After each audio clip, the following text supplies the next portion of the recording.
Hey everyone, Cruizer here. In my last video like this, I talked about death of the author and how if you really want to know the truth behind a story, character motivations, or just why an episode went down the way that it did, to just ask the writing staff. The writers, directors, and the producers. And I figured maybe I should actually give some examples of answers I have collected over the years. So that's what I'm here to do. Now these were actually collected in one-on-one conversations or panels that were not recorded. So I will try to do the best evidence that I can. And with that being said, let's go ahead and take a look at our first one, which is Jason Thiessen and the Equestria Girls. Now when this spin-off series came out, fans had some criticism about the girls' wardrobe. Mostly that they had skirts instead of pants. And there were two popular theories as to why this was. The first was to make them more marketable to little girls. The second was to make them more attractive to bronies. And, Jason Thiessen thought that was hilarious, by the way. Turns out neither of those were true. The real reason why the girls had skirts is because, and you would have never guessed this in a million years, pants cost more to make.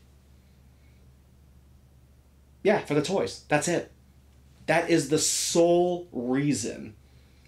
What happened was that they got an email from their merchandise department saying that it was going to cost too much money to give them pants.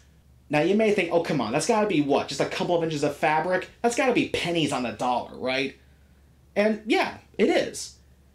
But when you have to manufacture millions of these things and send them across all over the globe, with some conventions and even countries getting their own exclusives, those few pennies are going to add up. So at the end of the day, they just couldn't afford it. And your wallet is going to have a bigger say in what gets put on screen than any studio ever will. So that's it, guys. That's the sole reason why they had skirts. Now, this next set of answers comes from Josh Haber and a character that a lot of bronies are split on, Starlight Glimmer.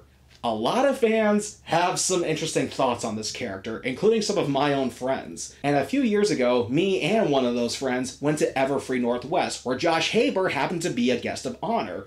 So I said to my friend, well, hey, Josh is going to be there, why don't you ask him about some of these questions? He was convinced he was not going to get an honest answer. So I took it upon myself to ask him, at least the criticisms that I could remember. So I walk up to him, I get an autograph, a photo, I tell him, hey, I love Starlight Glimmer, she's a great character, but a lot of people have brought up some interesting criticisms, and I wonder if I can get your answer on them. He said, okay, go ahead. I said, all right, why wasn't Starlight arrested for what happened at the end of Season 5? His answer? Because they went back in time and stopped all this from happening. So technically, it never happened. To which my friend said, oh. And then I asked him, how come we didn't see Starlight's mom in the Parent Map episode? His answer, Starlight actually does have a mother, but she had nothing to do with this story. So it wasn't worth spending the money to design, create, and voice her. Even Big Jim Miller said this. To which my friend said, oh. And then I asked him, when are we going to learn about her backstory? His answer? He would like it if there was an IDW comic series that did go into detail about her backstory. But it's not up to him. It's up to Hasbro. To which again, my friend said, oh. So then fast forward a year or so later, we're at BabsCon, and Josh Haber's a guest there again.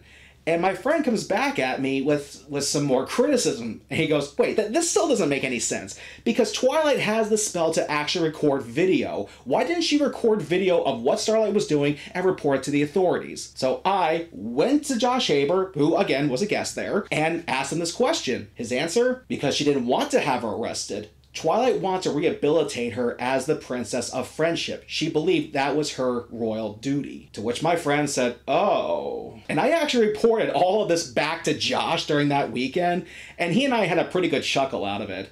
And I said, it's amazing what people will tell themselves just so that they won't like a character. And he goes, maybe he just doesn't like her. And that's when I realized something. The show kind of tackled a subject like this. So, maybe the later books are slightly more realistic than I gave them credit for. Still don't like them. Arguably, guys, it's kind of the same thing. Quibble did not like the new Daring Do books because he didn't think that they were portrayed as realistic. A lot of people don't like Starlight Glimmer because they didn't think the way she was handled was realistic. And we have our answers. She was. And you still don't like her. And that's when I realized that even if you guys don't like a character and the show does everything you want, there's still a chance that you're still not going to like the character. And you know what? That's fine. Not every character, not every story, not every scenario is going to work for you. You don't have to go on some long-winded rant to explain why you don't like a character or an episode. Sometimes they're just not going to work for you. And you can keep it that simple. So this next set of answers come from M.A. Larson and Fame and Misfortune. Actually, that should be a video all on its own. I'll do that some other time, but for right now, this is the Concert Cruiser saying I'll see you at BabsCon. Hey everyone, Future Cruiser here. I thought I'd let you guys know that both Josh Haber and Gail Simone will both be at BabsCon. This could be your chance to ask them these burning questions that you may have about episodes they've written, and maybe even some that they haven't. So if you're going to be there, don't waste this opportunity. Be sure to ask them these questions. Because like I said before, we are no better than you. The only thing your favorite YouTubers can do is just speculate. So if you're going to be there, be sure to ask them these questions. Until then, this is the Concert Cruiser saying #AskTheStaff.